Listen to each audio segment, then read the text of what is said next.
Hai Lur, kembali lagi dengan aku Firman di channel Firman Star. Oke, di video kali ini aku akan kembali menceritakan sebuah cerita kriminal. Tapi cerita kriminal yang aku bawakan kali ini baru-baru aja terjadi, tepatnya pada bulan ini juga, pada tanggal 9 Oktober. Jadi udah sekitar 2 minggu lalu. Jadi itu ada seorang bocah berusia 9 tahun yang tewas karena menyelamatkan ibunya dari si pemerkosa. Jadi itu pasti kalian udah pernah lihat adek ini. Jadi aku lihat di Instagram, di Facebook tuh, terus di YouTube tuh banyak yang mengucapkan selamat jalan pahlawan cilik gitu guys. Itu aku tuh ingin itu loh, ingin mencari tahu itu apa sih, kok ada gitu-gitu. Terus aku cari di internet terus ternyata si Rangga ini adalah seorang anak kecil yang tewas saat menyelamatkan ibunya dari si pemerkosa.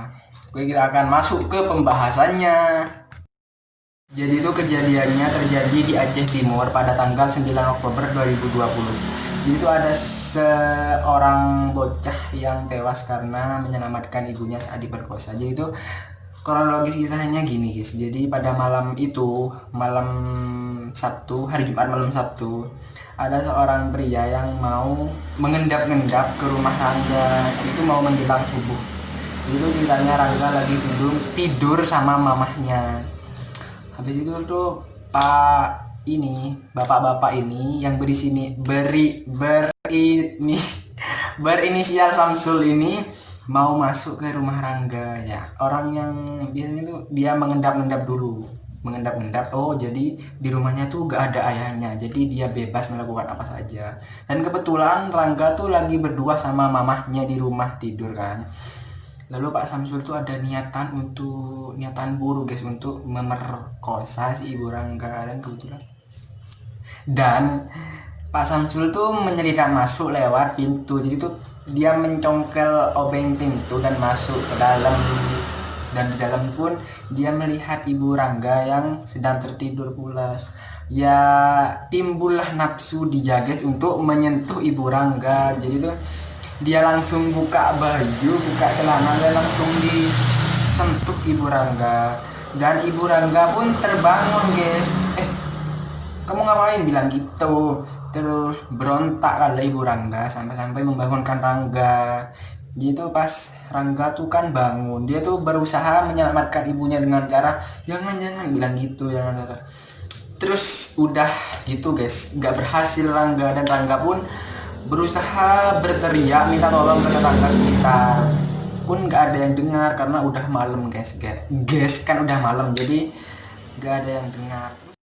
Pak Samsul tuh merasa keganggu dengan Rangga. Ya gimana guys, kan Rangga itu berteriak. Jadi tuh Pak Samsul tuh gini, wah ini anak nih gangguin gue ini, kata dia gitu.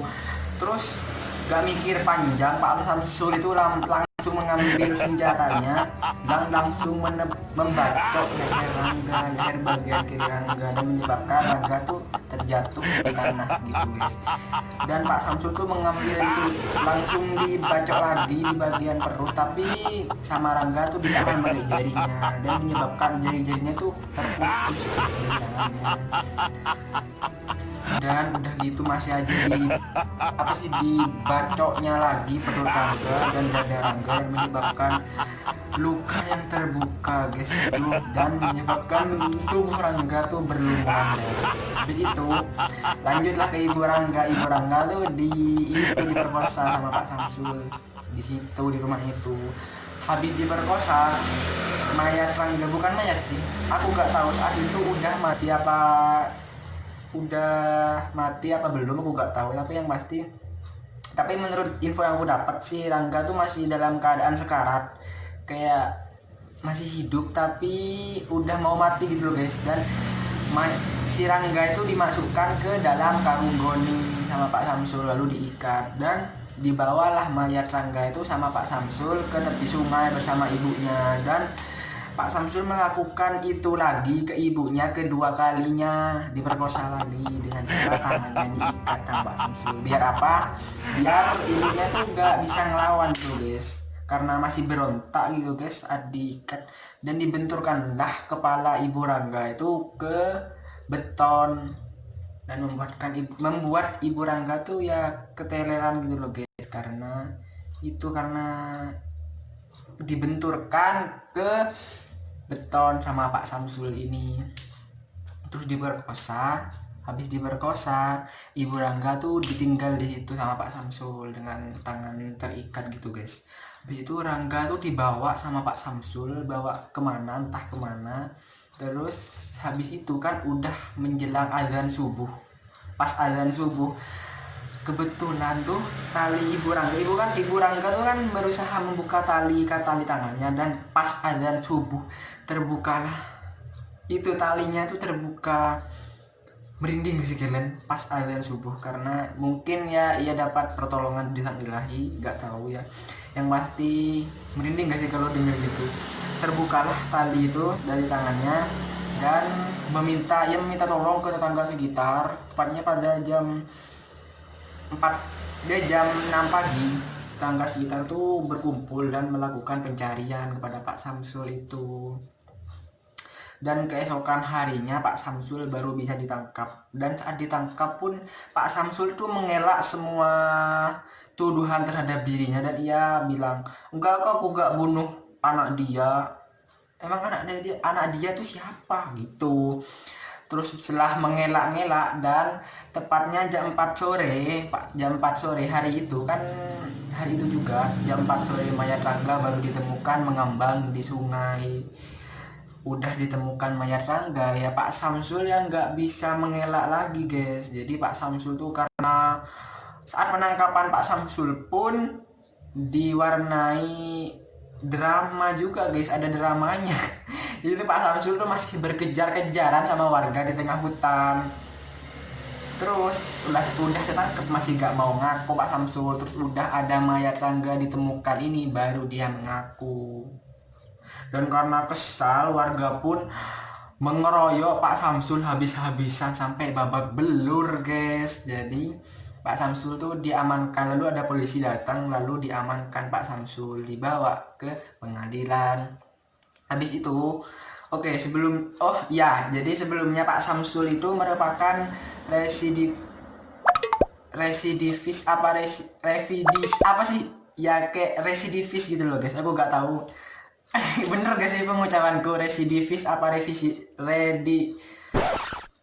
revidisi kalau gak salah, revidisi itu dia tuh merupakan tahanan ya, sama dia juga pernah membunuh seseorang dan dihukum 15 tahun penjara karena ulahnya. Dan dia dibebaskan dari penjara, dan dia udah menjalankan 2 tahun hukuman di penjara, dan dia dibebaskan dari penjara karena ada corona. Selamatkanlah dia. Bukannya tobat, bukan gimana ya, masih berlanjut itu guys. Emang gak ada ampun buat Pak Samsul ini loh guys.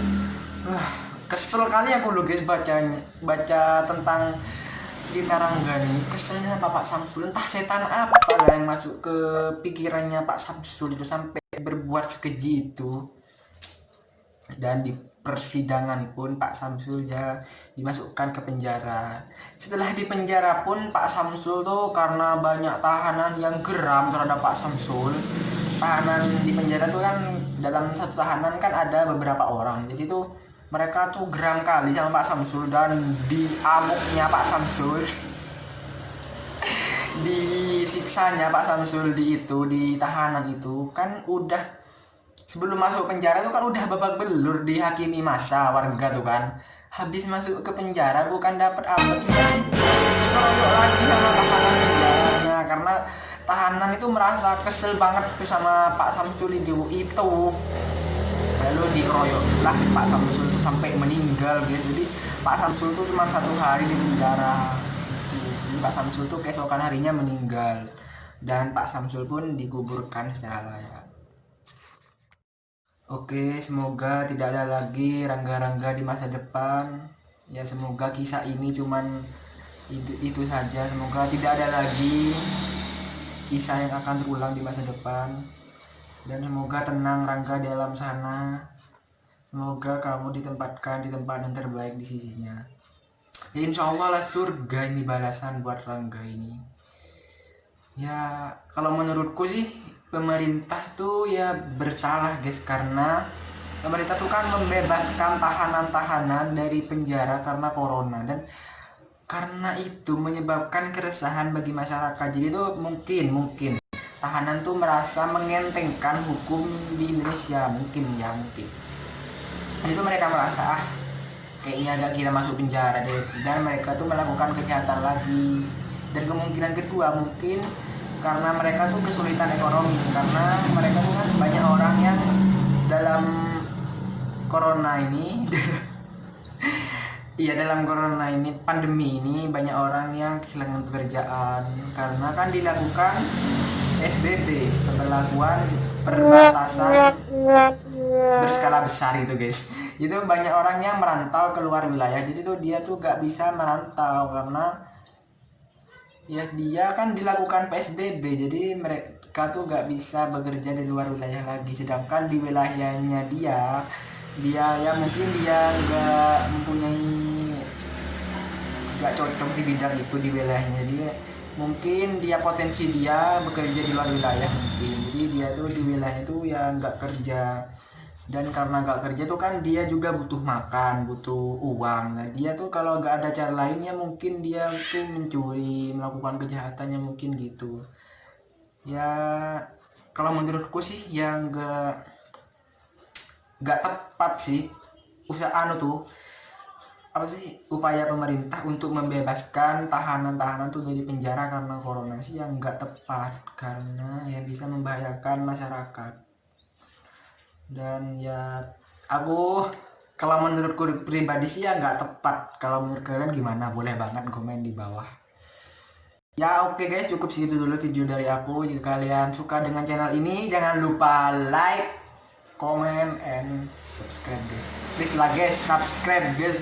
Aku nih udah lama kali guys, udah hampir 3 bulan buat video dan masih berapa? 95 subscribe guys.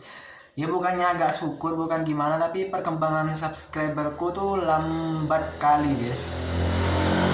Ya bukannya gak bersyukur sih, aku bersyukur. Ya tapi ya buat kalian ya bantu aku lah guys, share video ini biar banyak orang yang nonton dan banyak orang yang subscribe. Terima kasih udah menonton, bye. Oh iya, jadi aku lupa, jadi buat kalian yang ingin merequest cerita apa, cerita kriminal atau cerita horor apa yang ingin gue bahas, boleh banget komen di bawah. Nanti kalau aku baca sama nanti aku browsing di internet, kalau ceritanya lengkap dan menarik, nanti insya Allah aku bahas. Bye. Oke guys, aku lupa lagi guys. Jadi kalau misalnya insya Allah kalau subscriberku udah nyampe 1 juta subscribe guys, amin amin ya Allah, aku insya Allah akan mengadakan giveaway guys. Aku